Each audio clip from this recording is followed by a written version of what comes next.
It's now the moment of truth. Engine taken out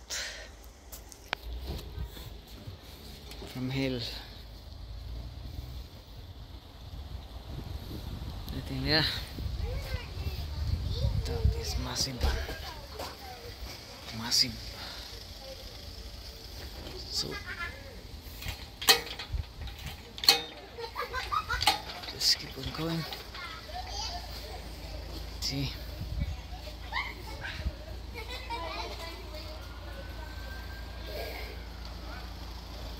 Super. So ibaba natin yan, dito natin ilapag yan. Engine na yan. So yung purpose kasi natin na inano ito dahil i-rebuild natin ito, no. So pwede na natin tira-tirahin tong mga small items here, like the compressor.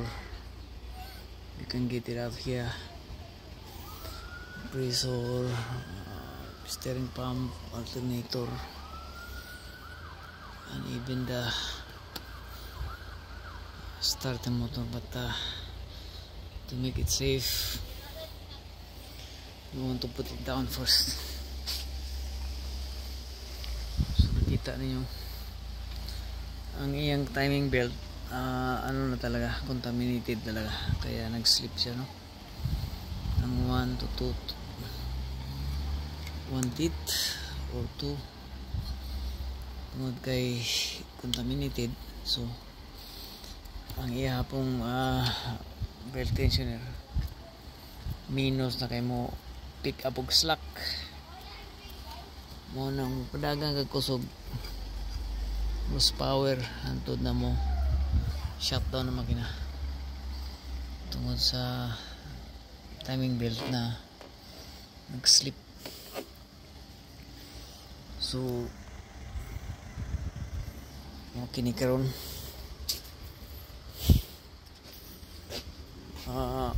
actually dili pa nato ni matuloy-tuloy og pre-build kay aduna pa kitay buhaton, no. Aduna pa kitay mga kontak sa gawas nga usab i-priority na to. Actually tulo na kaputi ang ano, nag-message ato ang kuano, ipatan-aw ang ilang engine. So patakay gayon kay siyempre nasa tay trabaho. So kada uli na to ay nato tirahon ng atong sakyanan. So madali na lang kini pag-uswag ani jack-an to diri para ma pull out na to ang kanyang ano, no, engine from there. So this is 2 tons. Tamang-tama lang talaga. So nakita nyo dyan ang laki nating pinag-anuhan dyan. So ang pagbalik na to ani maoy ko ano, usa sab kahagit ang pagbalik sa engine kay kuan, siyempre buo na siya, buuhin na to ni pagbalik. Pati yung kanyang gearbox i-attach na rin natin para hindi na tayo mahirapan, no. So it's a massive work, guys. Massive work. Like imagine that's 2.2 liter engine, diesel engine. So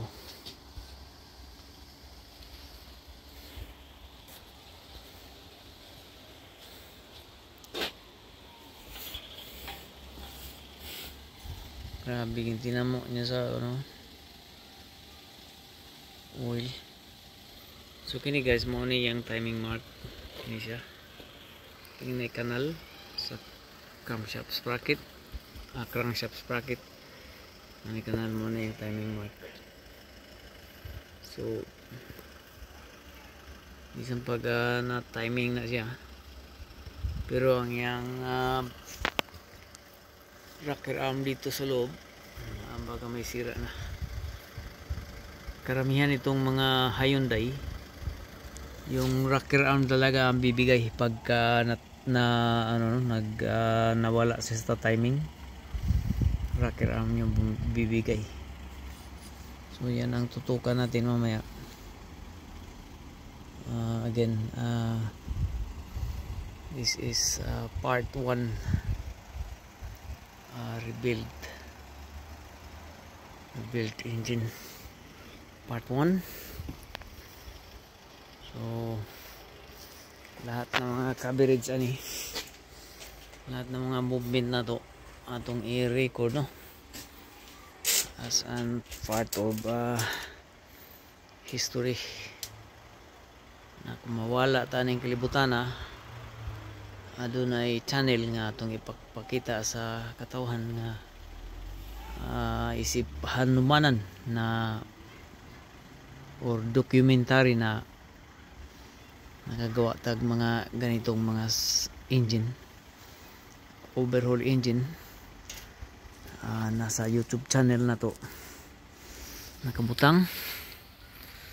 So and then to make things going, wrap up lang ito. So ito yung mga head gasket na ginawa natin nung sa trabaho pa tayo, no, sa what is this, sa Beast Drive room. So ito yung Volkswagen, Charan, Audi E4, and then ito yung kanyang Fiat. So tatlo yung nagawa natin bago tayo umalis sa ating trabaho dati sa Beast Drive. So and then ikaupat na ni karon, ikaupat nga head gasket. So ato kaning baklason, nalingaw lang og tan-aw ni guys na nakuha na to siya pataas, nahawas na to siya. Actually lisod kayo ang paghawas ng engine na ay sobrahan kadako ba, sobrahan sa kadako. And then siya nga pala yung gearbox nito, papalitan natin yung gearbox nito, yung kanyang tawag nito,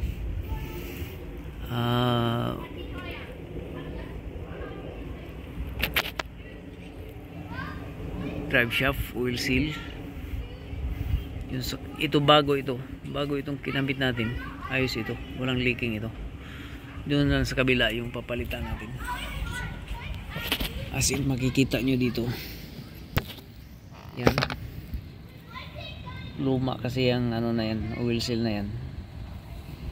So yun ang papalitan natin, pati sa loob nyan yung kanyang oil seal papalitan natin. So yung drive shaft oil seal na ipapalit natin kasi sa loob yan.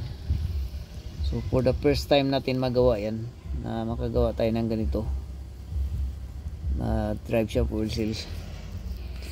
Dalawa kasing drive shaft oil seal nito, meron sa ito yung entrada nya, yun ang drive shaft oil seal sa kanyang transfer box kibali.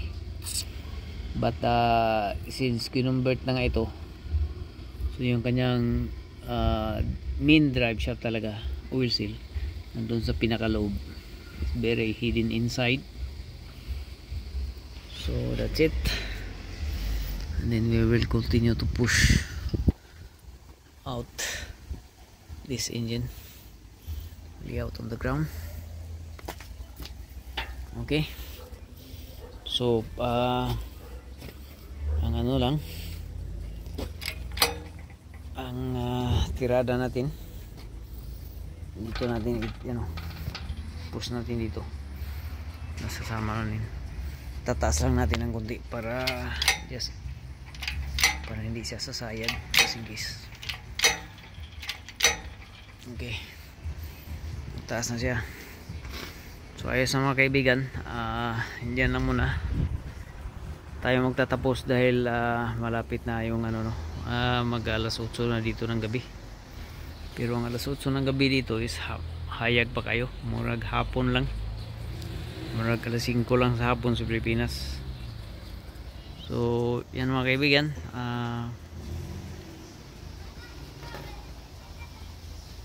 engine being taken out from the engine bay.